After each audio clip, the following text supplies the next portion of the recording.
Muy buenas, ¿qué tal? Bienvenido y bienvenida al episodio 89 de SEO desde cero, el podcast con el que cualquier persona puede aprender sobre posicionamiento web, posicionamiento en buscadores, posicionar una web en Google, y da igual si ha hecho algo de SEO alguna vez o es completamente nuevo en este mundo.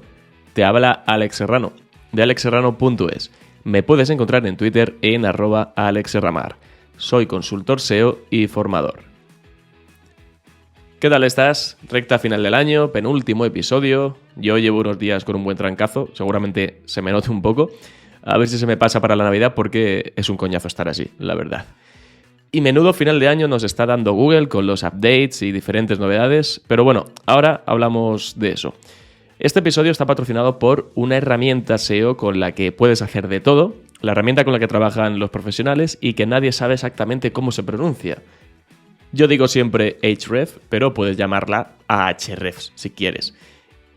¿Y sabes que tienen una herramienta gratuita para analizar tu web e incluso conectar Search Console y ver un montón de datos? Se llama Webmaster Tools. Pruébala, te la dejo en las notas del episodio. ¿Y de qué voy a hablar exactamente en este episodio? Bueno, lo voy a dividir en 3 bloques. El primer bloque voy a hablar de las novedades que tenemos este mes de diciembre en Google, que no son pocas y estamos inmersos en ellas, en actualizaciones precisamente de sistemas. Voy a hablar también de la sesión que hicieron en noviembre de las Office Awards, las SEO Office Awards, y comentar alguna pregunta, alguna respuesta, interpretarla, porque siempre de estas cosas se aprende mucho y se puede sacar un poco más de lo que piensa Google, de cómo trabaja Google. Y acabaré hablando de los sistemas, de la nueva guía de sistemas de clasificación que publicó Google hace unas semanas y también sacar alguna conclusión, leer entre líneas, ver qué podemos aprender de esa nueva guía. Tampoco es algo del otro mundo, pero sí que conviene leerla bien e interpretarla. Voy a empezar por las novedades de diciembre, que no son pocas y además son importantes. Como te decía, son varias las novedades que estamos teniendo en el último mes del año. Parece que tuvieran que sacarlo todo junto antes de que se acabe 2022 para cubrir un cupo o algo así. Y bueno, el problema de estas actualizaciones es que en el momento en el que tienen 2 actualizaciones en curso diferentes, si sufres alguna bajada de visibilidad, pues te va a costar más todavía saber exactamente por qué ha podido ser, si por una o por otra. Si de por sí es complicado, pues en estos casos todavía más. Voy a empezar hablando del Link Spam Update, que es lo que tenemos más reciente, que fue la semana pasada. El 14 de diciembre anunciaron que lanzaban este update de Link Spam. Lo llamaron Link Spam Update diciembre de 2022. Vamos, ya sabéis que normalmente no se rompen mucho los cuernos con estos nombres. Con esta actualización pretenden que SpamBrain, que es el sistema de prevención de spam basado en inteligencia artificial, pueda neutralizar aquellos enlaces que no son naturales. Y aquí la palabra importante es neutralizar, ¿vale? Van a tardar un par de semanas en desplegarlo y la idea es eso, neutralizar. Es decir, si detectan enlaces no naturales, los van a ignorar y por tanto no tendrán efectos en el SEO. Por lo tanto, no hay riesgo de penalización, solamente pues, de tirar el dinero porque esos enlaces no servirán de nada en el caso en el que Google los identifique como no naturales. ¿Y hasta qué punto puede Google detectar que un enlace es comprado o no? Pues supongo que con el tiempo cada vez lo va haciendo mejor y el futuro lo hará mejor, pero creo que siempre hay un hueco para enlaces bien pensados, que no parezcan comprados, porque muchas veces se repiten patrones y eso es lo que ayuda a Google a detectar que un enlace puede ser comprado. Sin ir más lejos, el otro día leí el nuevo estudio de Grower sobre el inbuilding que han sacado, que está muy bien, y me sorprendió que el 76% de los enlaces demandados en los encargos son con keyword exacta. Me preocupa mucho ese dato, la verdad, y es que no es algo nuevo. En los estudios anuales sobre el inbuilding que ha ido haciendo PubliSuites también salen datos similares. Entonces, es que se lo ponemos a huevo a Google con estos datos, con ese abuso de anchor test de texto de keyword exacta. Y otra de las novedades que tuvimos la semana pasada es que lo que todos conocemos como EAT ahora es EEAT. Recordemos, este sistema es un sistema, bueno, pues da una serie de pautas, tiene una serie de pautas que siguen los Quality Raters para evaluar el contenido. Y con esta actualización, que por cierto viene acompañada de una actualización de las Quality Raters, las dejo en las notas del episodio, se añade una E porque ahora es EEAT. La nueva E se refiere a la experiencia. Recuerda que teníamos expertise, autoridad y confiabilidad, y ahora la nueva E de experiencia se refiere a si la persona que está detrás de un contenido tiene algún grado de experiencia en lo que está contando, como por ejemplo si ha usado el producto del que está hablando, si ha visitado el lugar del que habla o si está comunicando lo que experimentó con algo que está contando en persona. Ponen 2 ejemplos para entenderlo.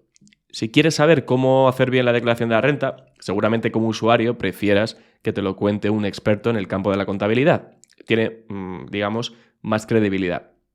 Y si quieres ver reviews o conocer los mejores programas para preparar declaraciones de impuestos, seguramente busques a personas opinando en un foro sobre sus experiencias con diferentes herramientas. Al final, eso es un poco la idea de esa parte, esa E de experiencia.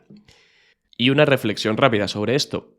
Uno de los ejemplos que ponen sobre que el autor haya hecho uso real del producto del que habla, pues como que está muy relacionado con la review de productos, sobre lo que ya sabemos que Google está poniendo especial atención dentro de sus Product Reviews Updates.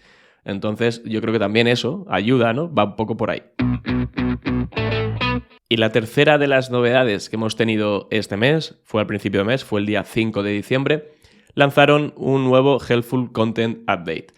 Este nuevo update todavía, en principio iba a tardar 2 semanas, pero a fecha del 20 de diciembre todavía no ha terminado, todavía se está desplegando, no han avisado, a lo mejor el 21, el 22 o el 23 de diciembre lo finalizan y así ya se van tranquilos a Navidad.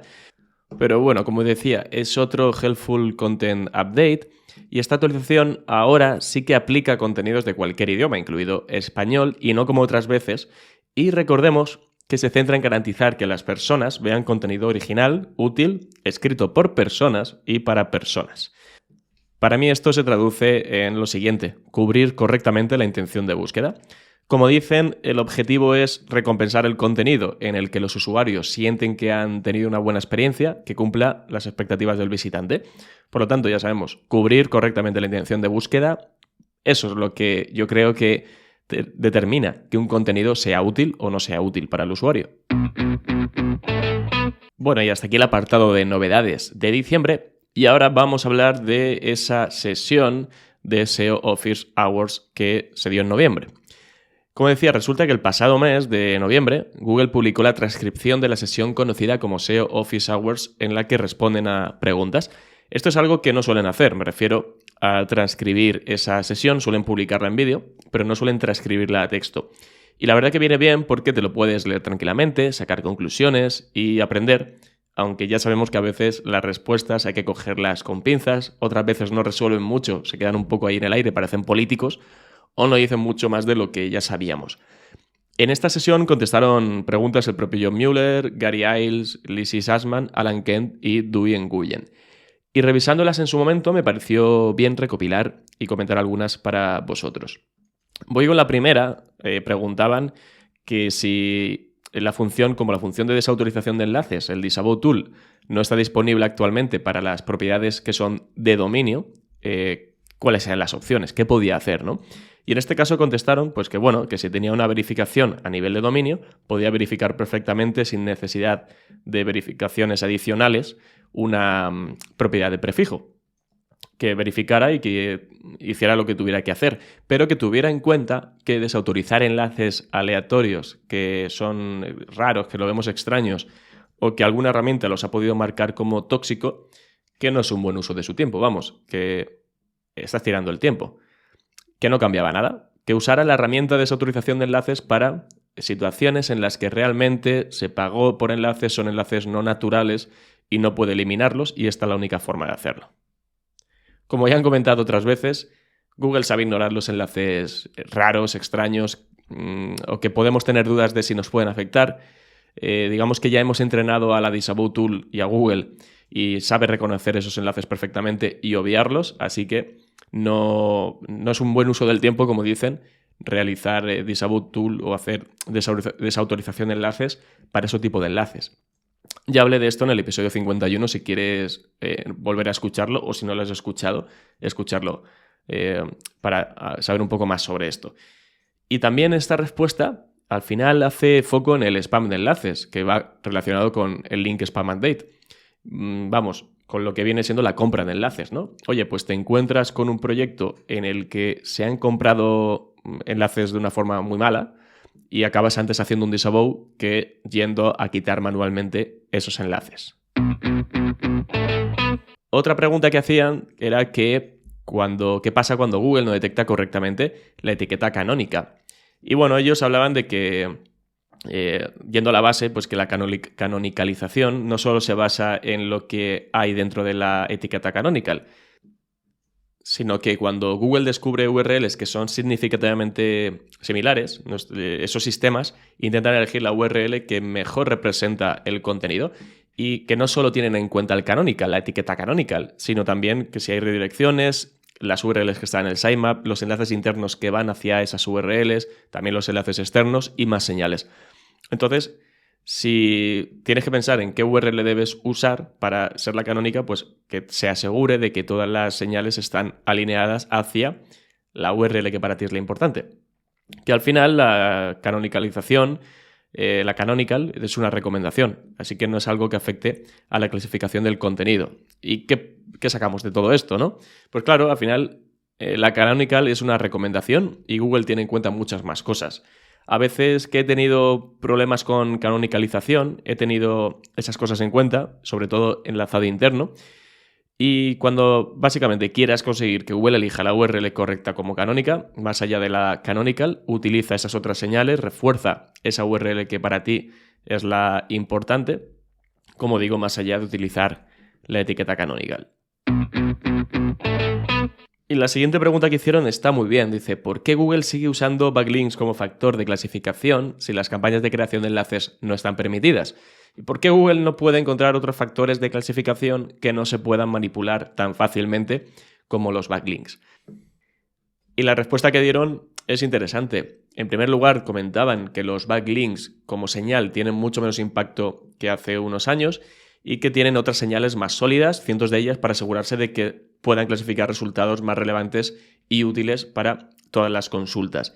Y que en segundo lugar, que todas esas campañas de link building que son esencialmente o basadas en spam en enlaces, pues que tienen algoritmos suficientes para detectarlos y anularlos.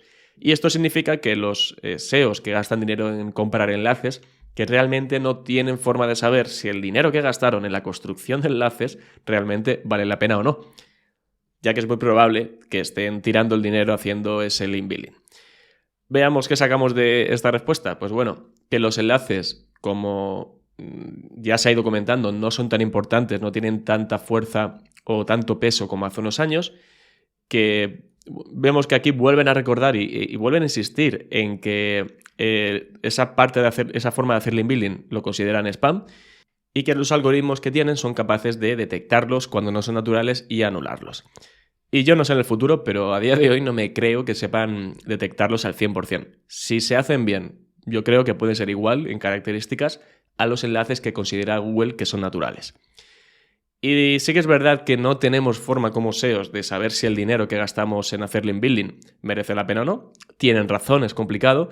Y es que tenemos que pensar que el SEO es multifactorial y atribuir una mejora de la visibilidad a unos enlaces concretos es muy complicado ahora, hace 5 años o hace 10 años. Pero realmente, como muchas otras acciones SEO, ya sean on-page o sean off-page. Vamos con otra pregunta. Decían, ¿qué problema tiene Google con el número excesivo de páginas EndoIndex en una web y si esto afecta al descubrimiento y a la indexación del contenido si el volumen de estas páginas EndoIndex en una web es demasiado alto?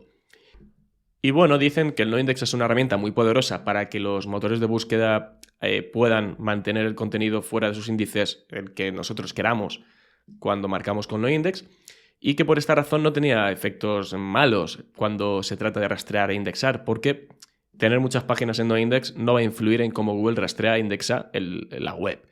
Y es que es verdad, muchas veces hay confusión con estas cosas. El noindex no tiene nada que ver con el rastreo y por lo tanto no tiene por qué haber problemas si tenemos un montón de páginas dentro de una web que están en noindex. Y la siguiente pregunta es muy interesante. Preguntaban, oye, ¿es un problema si la URL y la página, el contenido de esa página no usan el mismo idioma? Y respondían, desde el punto de vista SEO, no hay ningún efecto negativo si la URL está en un idioma diferente al del contenido de la página. A los usuarios, por otro lado, les puede importar, especialmente si comparten la URL con otras personas. ¿Y qué saco de esta respuesta? Pues bien, yo esto lo he experimentado en algún proyecto. Cuando se utiliza, por ejemplo, el plugin Wiglot, el sistema Wiglot, en algunos de sus planes no permite traducir la URL, por lo que tienes la URL, por ejemplo, en español, mientras que el contenido está en inglés. Y todo lo demás está correcto, el hreflang, la etiqueta lang, etc. Y llega a posicionarse, pero claro, no es lo más coherente de cara al usuario. Entonces, a nivel de SEO no tiene por qué ser un problema, puede posicionar, pero claro, si un usuario está en una página en inglés, todo está en inglés y la URL, el contenido de la URL está en otro idioma que no es inglés, le puede parecer raro, ¿vale? Pero a nivel de SEO no debería haber ningún problema. En la siguiente preguntaban si se debía vigilar la proporción entre las páginas indexadas y las no indexadas en Search Console para tener un mejor control del presupuesto de rastreo, porque, claro, parte de ese presupuesto de rastreo se estaba desperdiciando en páginas no indexadas. Y respondieron que no hay ninguna proporción mágica que se tenga que tener en cuenta y que además, para un sitio que no es muy, muy grande, gigantesco, con menos de 1 millón de páginas, que realmente no se necesita, que uno no se tiene que preocupar por el presupuesto de rastreo. Y que está bien eliminar enlaces internos innecesarios, pero que para sitios pequeños y medianos eso es más un tema de higiene del sitio que una cuestión meramente SEO. Y me parece muy clara la respuesta de John. Desde que me dedico al SEO siempre me ha parecido algo inútil hablar en primer lugar de proporciones. Oye, un tanto por ciento de esto, un tanto por ciento de lo otro. No, ¿por qué? O sea, al final, cuando ya nos metemos en proporciones, deja de ser algo natural. Y ya lo han dicho más de una vez, en la mayoría de las webs con las que trabajamos, preocuparse del crowd budget, del presupuesto de rastreo, es innecesario. Y que sí, cuidemos la cantidad y calidad de los enlaces internos, pero no lo hagas por presupuesto de rastreo, sino más por potenciar esas páginas que son relevantes y por un tema también de, como dicen, de higiene del sitio. La siguiente pregunta es graciosa. La pregunta y la respuesta preguntaban, oye, ¿cómo habilitamos la función de Discover? ¿Cómo conseguimos salir en Discover? Y decían, oye, no necesitas hacer ninguna acción especial para aparecer con tu contenido en Google Discover, lo hacen automáticamente y que sin embargo, bueno, pues que Google usa diferentes criterios para decidir si muestra tu contenido en Google Discover o si lo hace solamente en resultados de búsqueda. Por lo tanto, siguen sin dar pistas de cómo aparecer en Discover. Igual no saben ni ellos cómo se mete algo en Discover o se lo están guardando como la receta de la Coca-Cola. Por cierto, aunque sea complicado y no hay una respuesta clara para esto, hablamos sobre este tema en el episodio 17 hace ya bastante tiempo. Vino Luis Revuelto y abordamos este tema. La siguiente pregunta va sobre Thin Content. Decían, ¿es Thin Content si divide un artículo largo en diferentes partes? Y obviamente decían, pues bueno, es complicado saberlo si no vemos el contenido del que estás hablando, pero que el recuento de palabras de por sí no es un indicativo de que un contenido sea thin content. Y que tenía que pensar en dos cosas, que puede ser bueno tener un artículo completo que se meta muy profundamente en un tema y que puede ser igualmente bueno dividir ese tema en diferentes artículos que son más fáciles de entender o que van más al grano. Que realmente depende del tema y del contenido de esa página, obviamente va a depender de cada caso, y que se centrarían, lo que se debería centrar, en lo que es más útil para los usuarios y que esté dando el valor suficiente y la utilidad suficiente para cada una de esas páginas y para cualquiera de los temas. ¿Qué saco yo de aquí? Pues bueno, primero, el thin content. Y la culpa yo creo que de que no se interprete bien lo que es thin content la tiene quien le puso el nombre, que por otro lado no sé quién fue. Decían en la respuesta que el recuento de palabras por sí solo no es indicativo de thin content. Y yo creo que esa duda es bastante habitual, ¿no? Que no tiene por qué estar relacionado esto con thin content, por el mero hecho de que sean contenidos cortos o contenidos más escuetos. Yo creo que se trata de descubrir para cada una de esas partes del contenido si son intents diferentes, si Google resuelve con contenidos más concretos cubriendo ese intent o si por el contrario son contenidos resuelve mejor con contenidos sin dividir que cubren todos esos temas desde una misma URL. Al final aquí yo creo que tienes que ir a Google, utilizar herramientas para comparar SERPs como la de keywordsinsights.ai y determinar si para esa intención de búsqueda que quieres cubrir, lo puedes hacer con un contenido muy extenso, muy profundo, o si es mejor hacerlo con artículos más concretos, más escuetos. La siguiente pregunta es, ¿están bien las reviews de productos para productos no físicos sin enlaces de afiliados?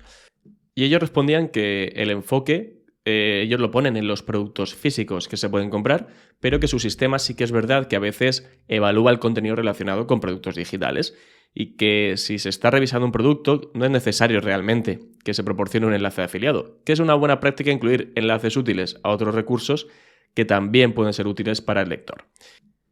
De esta respuesta se puede sacar alguna conclusión. Obviamente está relacionado con los Product Review Updates y algo importante, se centran en reviews de productos físicos, pero pueden fijarse también en reviews de productos digitales.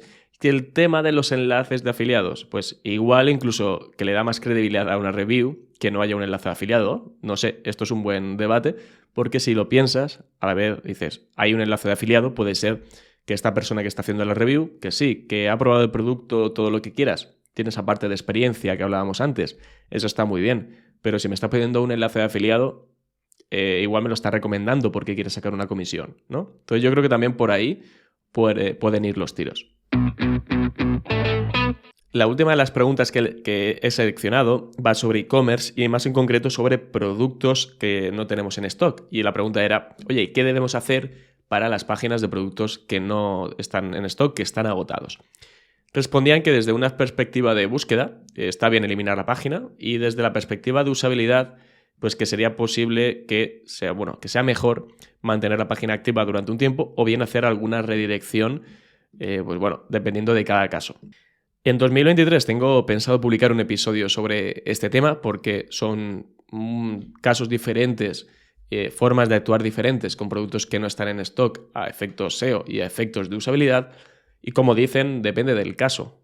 Por usabilidad, por enlaces, son un montón de cosas las que hay que tener en cuenta y en base a eso actuar de forma diferente. Por lo tanto, abordaremos esto en un episodio ya de cara al año que viene. Y ahora toca cambiar de tema. Vamos a hablar de esa nueva guía de sistemas de clasificación que han sacado. Esto fue en noviembre. Presentaron esta guía en la que centralizan los diferentes sistemas de posicionamiento en Google. El objetivo es que podamos informarnos de una forma más fácil y que ellos puedan comunicar los cambios en dicha guía, siempre y cuando lo consideren así. Y dentro de esta guía hay varios puntos, no los voy a comentar todos, pero sí que voy a comentar algunos que creo que son interesantes o que me llaman un poco más la atención. Uno de ellos hablan del sistema de dominios de concordancia exacta y dice así. Nuestros sistemas de posicionamiento tienen en cuenta las palabras de los nombres de dominio como uno de los muchos factores para determinar si el contenido es relevante para una búsqueda. Sin embargo, con nuestro sistema de dominios de concordancia exacta, nos aseguramos de que no damos demasiado valor al contenido alojado en dominios que se han diseñado para coincidir exactamente con consultas concretas. Por ejemplo, alguien podría crear un nombre de dominio que contenga las palabras mejores sitios para comer con la intención de que el contenido obtenga un mejor posicionamiento. Nuestro sistema se adapta a estas situaciones. ¿Qué sacamos de esto? Pues, en primer lugar, es llamativo que en esta guía le dediquen una sección a esto, en mi opinión, y hablan, obviamente, de los dominios de keyword exacta, los exact match domain. Siempre se han utilizado, sobre todo en nichos, y hay debate hoy en día de si ayudan o no, y claramente hay casos en los que sí. Pero viendo para dónde ha ido todo y por dónde parece que está yendo el SEO, con un claro enfoque a marca, a expertise, a autoridad, no tiene mucho sentido apostar por ello hoy en día, al menos en proyectos serios y con un recorrido, o al menos que sean proyectos que tengan un recorrido a largo plazo. Una idea buena sería quizás mezclar la parte de branding con alguna keyword, y esto en negocios locales se suele ver más, es un poco más sencillo y sí que puede ayudar y coger un poco lo mejor de las dos formas. Y sí que es verdad que en algunos sectores sí que se nota que ayuda, pero yo pienso de esa forma, ¿no? Que en un proyecto serio en el que queramos meterle marca y que sea un proyecto que queremos que funcione a largo plazo, no me iría a esos dominios de keyword exacta. Otro punto que hay en esta guía habla de sistemas de actualización y dice así. Disponemos de varios sistemas para consultas que necesitan una actualización, diseñados para mostrar contenido más actualizado en las consultas que no pueden mostrarlo. Por ejemplo, si alguien busca información sobre una película que se acaba de estrenar, seguramente querrá encontrar reseñas recientes en lugar de los artículos antiguos de la época del inicio de su producción. Otro ejemplo podría ser que normalmente, si alguien busca terremoto, obtiene información sobre preparación y recursos. Sin embargo, si ha ocurrido un terremoto recientemente, es posible que aparezcan noticias y contenido más reciente.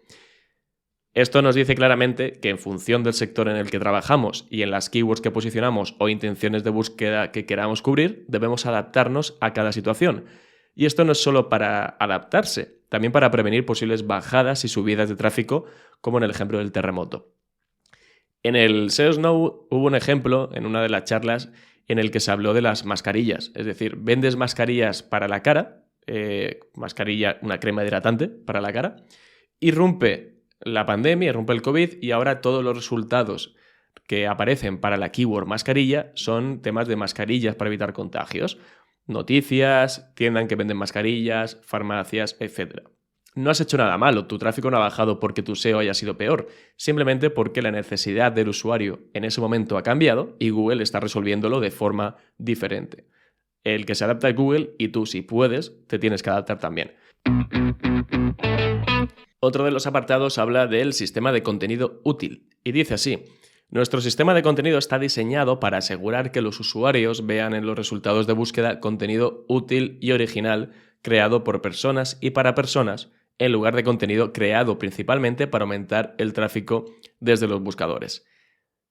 Esto hace referencia al sistema de contenido útil, al que se actualiza con los updates del Helpful Content. Y está curioso leer ahora, que está tan de moda el tema de la IA y ya ha salido otra vez en este episodio, eso de creado por personas y para personas. Hay otro apartado también que hablan del sistema de reseñas de productos y dicen que el objetivo del sistema de reseñas de productos es recompensar mejor las reseñas de productos de mayor calidad en las que el contenido ofrece un análisis más esclarecedor e investigaciones originales y que está escrito por expertos o entusiastas que conocen bien el tema. Estamos hablando del sistema de reseñas de productos, el sistema que recibe actualizaciones cada vez que sacan un Product Review Update, y recordemos que el último update fue el 5 de septiembre. Y si nos fijamos en estas líneas, hablan de calidad, hablan de análisis esclarecedores e investigaciones originales, ya no vale una review cualquiera, y hay otra cosa que también ha salido en este episodio. Habla de expertos o entusiastas, habla de la nueva E del EEAT, si lo pensamos. Tiene sentido que una parte importante de una review sea quien la hace, y aquí ya hablamos no solo de esa persona, sino que a nivel de SEO, a nivel de contenido, demos esas señales desde la ficha de autor y desde los datos estructurados de person y el dato estructurado de review. Yo creo que en estos casos los datos estructurados son fundamentales. Hay otro apartado en esta guía que habla sobre el sistema de diversidad de sitios y dice así: nuestro sistema de diversidad de sitios asegura de que nuestros principales resultados de búsqueda no muestren más de 2 fichas de páginas web del mismo sitio, para que ningún sitio domine los resultados. Sin embargo, si nuestros sistemas determinan que es especialmente relevante para una búsqueda concreta, podemos mostrar más de 2 fichas. Bueno, yo a diario veo SERPs en las que hay 2 resultados del mismo dominio, aunque dejan claro que esto puede pasar. Y dicen, se asegura de que nuestros principales resultados de búsqueda no muestran más de 2 fichas. Sin embargo, bla, bla, bla, bla, bueno, que considera que es relevante, que si es relevante sí que puede mostrarlo, pero tampoco dice que por qué es relevante, ¿no? Es decir, por qué es relevante que Pinterest posicione en posición 2 y posición 3 2 URLs que no aportan demasiado. En algunos casos es completamente lícito y cuando Google posiciona 2 URLs de una misma web para una búsqueda puede tener sentido, pero hay otras veces que no tiene ningún sentido. Entonces yo creo que esta parte seguirán mejorándola y deberían seguir mejorándola porque hay algunos resultados que dejan mucho que desear. Y por acabar, el último de los apartados que tienen en esta nueva guía hablan de los sistemas retirados. Dicen que los sistemas que se indican a continuación se mencionan a modo de historial, que estos sistemas se han integrado en otros más recientes o han pasado a formar parte de nuestros sistemas principales de posicionamiento. El primero que mencionan es Colibri, que nació en 2013. También hablan del sistema de posicionamiento optimizado para móviles que se ha integrado dentro del sistema de experiencia en la página. el sistema de velocidad de página se ha integrado dentro del sistema también de experiencia en la página. Hablan de Panda, que recordemos que se lanzó en 2011 y que desde 2015 forma parte del algoritmo principal. También hablan de Penguin, que salió en 2012 y que desde 2016 forma parte también del algoritmo principal, y que el sistema de sitios seguros forma parte también como el sistema de velocidad de página y del tema móviles dentro del sistema de experiencia en la página. La verdad que está muy bien que nos brinden toda esta información para que cuando hablamos de diferentes algoritmos, de cosas que afectan, de sistemas, lo hagamos de una forma, pues bueno, más acorde con la actualidad, en función de cómo tienen todo ordenado dentro de los diferentes sistemas, que si Panda, que si Penguin, esto y lo otro, y así, pues bueno, podemos hablar con un poco más de conocimiento. Nada más, espero que os haya gustado este episodio. Ya el siguiente episodio será después de Navidad, pero antes de Año Nuevo, así que espero que paséis estos días de fiestas muy bien. Y recuerda que si te ha gustado puedes compartirlo en tus redes sociales, puedes darle un like en iVoox, puedes dejar una reseña de 5 estrellas en Apple Podcasts o en Spotify, y sobre todo que sigas escuchando SEO desde cero. Nos escuchamos la semana que viene. Un abrazo muy fuerte. Hasta luego.